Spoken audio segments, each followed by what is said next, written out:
ہم کو جھوٹی شان دکھانے کے لیے پیسہ ہے، غریبوں کی جان بچانے کے لیے ہمارے پاس پیسہ نہیں ہے۔ آپ کتے کو دیکھیں گے وہ ٹانگ اٹھائے گا پیشاب کرے، ٹانگ اٹھا کر کے کتا پیشاب کیوں کرتا ہے؟ کیونکہ وہ ٹانگ کو بچانا چاہتا ہے تاکہ پیشاب نہ لگے۔ لیکن اسی کتے کو آپ دیکھیں گے کہ پاخانہ اس کو زمین میں ملتا ہے، منہ سے اٹھا لیتا ہے، منہ کو پاخانے سے نہیں بچا رہا، ٹانگ کو پیشاب سے بچا رہا ہے۔ حرام کھانے والے کی مثال اسی کتے کی طرح، جو بیٹا کو بیچتے ہیں، بیٹی والے سے پیسہ لیتے ہیں۔ یہ رشوت کھانے والے لوگ، حرام کھانے والے لوگ کتے کی طرح ہوتے ہیں۔ یہ پیشاب سے پخانہ سے اپنے کپڑے کو بدن کو بچاتے ہیں، لیکن بیٹے کے مطالبے پر جو پیسہ ملتا ہے یہ حرام، یہ پیشاب پخانے سے بدتر ہے، اس کو حلق کے نیچے اتار رہے۔ انصاف سے بتائیے یہ پیسہ کس کو ملا؟ بیٹی داماد کو۔ یہ گاڑی کس کو ملی؟ بیٹی داماد کو۔ یہ سامان کس کو ملا؟ بیٹی داماد کو۔ اس بانر باغ کو کیا ملا؟ نانا کی ہنڈی۔ یہ دوسرے کی دنیا بنا رہا ہے، اپنی آخرت برباد کر رہا ہے۔ ایک مثال ہے، پیغام کو ختم کر رہا ہوں، دھیان سے سنیے گا۔ حلال کمائیے، حساب سے خرچ کیجئے۔ میں گارنٹی لیتا ہوں اللہ جو دے دے گا آپ کو دنیا نہیں دے سکتی، مالا مال کر دے گا، کسی کا محتاج نہیں رکھے گا۔ ایک مثال پر، اس ہندوستان کا ایک بادشاہ گزرا ہے، اس کا نام تھا ناصر الدین محمود۔ اس کی تاریخ میں آپ کے سامنے رکھنے کے لیے جا رہا ہوں۔ اس سے پہلے ایک بات، مولانا علی میاں ندوی رحمۃ اللہ علیہ اسی ہندوستان کے عالم دین ہیں، ان کے حوالے سے سنا رہا ہوں، دعا کیجیے اللہ ان کی قبر کو نور سے بھر دے۔ ان کے پاس ایک باپ کی بیٹی کے باپ کا خط آیا، اس خط میں لکھا ہوا تھا، حضور مجھ کو اجازت دے دیے، میں زہر پی کر کے مرنا چاہتا ہوں۔ ارے اللہ کا بندہ، زہر پی کر کے کیوں مرنا چاہ رہے ہو؟ کہ مجھ کو چار بیٹی ہے اور گاڑی کا مطالبہ ہے، سامان کا مطالبہ ہے، پیسے کا مطالبہ ہے، ایک بیٹی رہے تو پورا کرے مطالبہ، چار بیٹی کا مطالبہ میں کہاں سے پورا کروں گا؟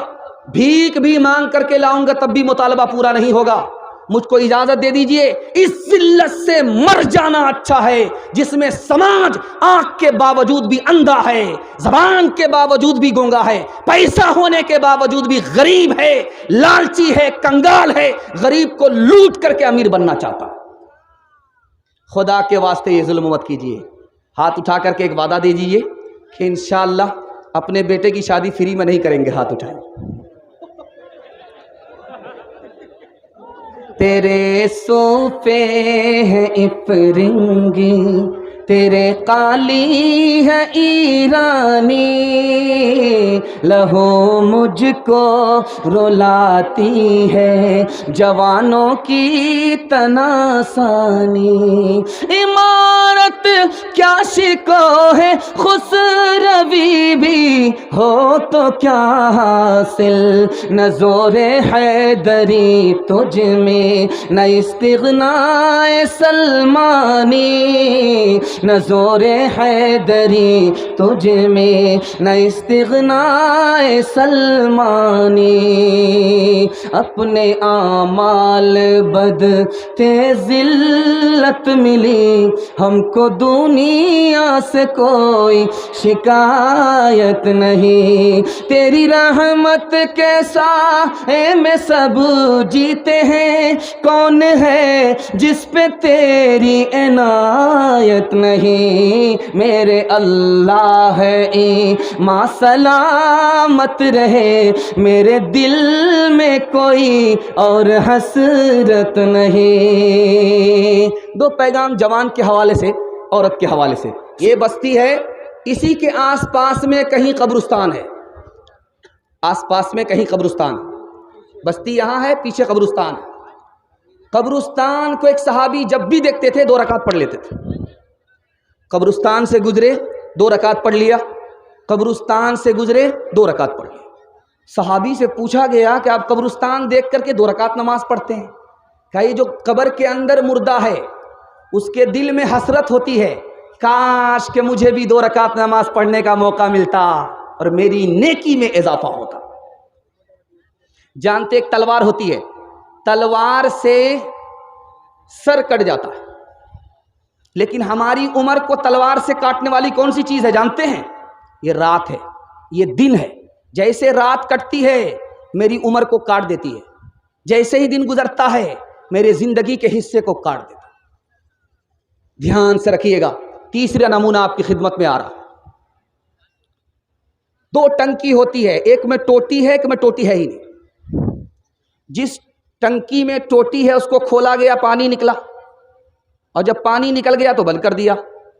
اس ٹنکی کا پانی بچا ہوا بھی ہے، خرچ ہو رہا، بچا ہوا ہے، خرچ ہو رہا، بچا ہوا ہے، خرچ ہو رہا۔ ایک ٹنکی ایسی ہے کہ اس میں ٹوٹی ہی نہیں ہے، پانی رس رہا ہے۔ یہی ہماری زندگی کی مثال ہے، وہ رس رہا ہے، رس رہا ہے۔ آج بچپن میں ہے، کل جوان ہوں گے، اور آج جوان ہے، کل بوڑھے ہوں گے۔ اس کے بعد آخری اسٹیج قبر ہے، اس کے بعد حشر ہے۔ حشر میں خدا کے سامنے کھڑا ہونا۔ زندگی دی کہاں آباد کیا، جوانی دی کہاں برباد کیا، مال کہاں سے کمایا، علم کے مطابق کیا عمل کیا۔ دھیان سے رکھیے گا، بہت دھیان سے اس کو سنیے گا جو میں آپ کو سنانے کے لیے جا رہا ہوں۔ جب تک جوانی ہے تب تک زندگانی ہے، جیسے ہی جوانی گئی زندگی ختم ہو گئی، اب کچھ نہیں ہے۔ آپ دیکھ لیجئے، سب سے طاقتور، پاورفل جو سرمایہ آدمی کے پاس ہے وہ جوانی کا ہے۔ جوانی گئی زندگانی گئی، لیکن جوان کو شیطان دو دھوکہ دیتا ہے۔ پہلا دھوکہ کیا دیتا ہے؟ اس کا ارادہ ہوا مجھے نیک کام کرنا ہے، تو شیطان کہتا ہے یار جلدی کیا ہے، نیک کام کرنا ہے نا، کل کرنا، کل کے اوپر ٹال دیا، وہ نیکی گئی ہاتھ سے۔ شیطان دوسرا دھوکہ دیتا ہے جوان کو، اے جوان گناہ چھوڑنا ہے صحیح بات ہے، لیکن آج کر لو کل توبہ کر لینا۔ جوان پھسل گیا، اس کے ہاتھ سے نیکی بھی گئی، اس کے ہاتھ سے توبہ بھی گیا۔ یاد رکھو، میں اپنے جوانوں سے کہتا ہوں، مکیش امبانی دنیا کا تیسرا ارب پتی ہے۔ اس نے کہا کہ مالدار ہونے کے لیے ڈاکٹر ہونا ضروری نہیں ہے، انجینئر ہونا ضروری نہیں ہے، پروفیسر ہونا ضروری نہیں ہے۔ خود مکیش امبانی نہ ڈاکٹر ہے، نہ انجینئر ہے، نہ پروفیسر ہے، کچھ نہیں ہے، لیکن اس کی کمپنی میں 30,000 ڈاکٹر ہے، 30,000 انجینئر ہے، 30,000 پروفیسر ہے۔ اس نے کہا مالدار ہونے کے لیے ڈاکٹر ہونا ضروری نہیں ہے، مالدار ہونے کے لیے اتنا ضروری ہے کہ آدمی کو وقت برباد ہونے سے بچا لے۔ آدمی وقت کو برباد ہونے سے بچا لے، اس سے بڑھ کر کے کوئی مقدر کا سکندر نہیں ہو سکتا۔ دنیا اس کے پیچھے ہوگی، دنیا اس کو پیچھے نہیں کر سکتی۔